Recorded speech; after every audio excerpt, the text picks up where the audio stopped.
Telangana CM Revanth Reddy నేడు నల్గొండ జిల్లాలో పర్యటించబోతున్నారు. ఈ మేరకు పలు ప్రాజెక్టులను ముఖ్యమంత్రి ప్రారంభించబోతున్నారు. నార్కట్పల్లి మండలంలోని బ్రహ్మాండవల్లంలో రిజర్వాయర్ను సందర్శించి సీఎం ఆవిష్కరించబోతున్నారు. ఇక ప్రాజెక్టు నిర్మాణంలో కీలకమైన బ్యాలెన్సింగ్ రిజర్వాయర్ పనులు పూర్తి కావడంతో 0.3 టీఎంసీల నీటిని ఎత్తిపోసేలా నీటిపారుదల శాఖ ఏర్పాట్లు చేసింది. దీంతో నల్గొండ, నకిరేకల్, మునుగోడు ఇక తుంగతుర్తి నియోజకవర్గాల్లోని 1,00,000 ఎకరాలకు సాగు, 107 గ్రామాలకు తాగు నీరందించేందుకు నాడు వైఎస్ హయాంలో శంకుస్థాపన చేశారు.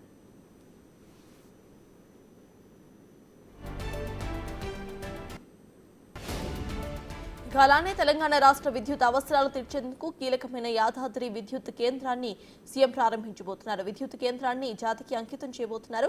ఒక్కోటి 800 మెగావాట్ల స్థాపిత ఉత్పత్తి సామర్థ్యంతో మొత్తం 5 యూనిట్లను ఈ కేంద్రంలో నిర్మిస్తున్నారు. ఇక రాష్ట్ర ప్రభుత్వ యాజమాన్యంలో ఒకే స్థలంలో 4,000 మెగావాట్ల థర్మల్ విద్యుత్ కేంద్రాన్ని నిర్మించడం దేశంలో ఇదే తొలిసారిగా చెబుతున్నారు.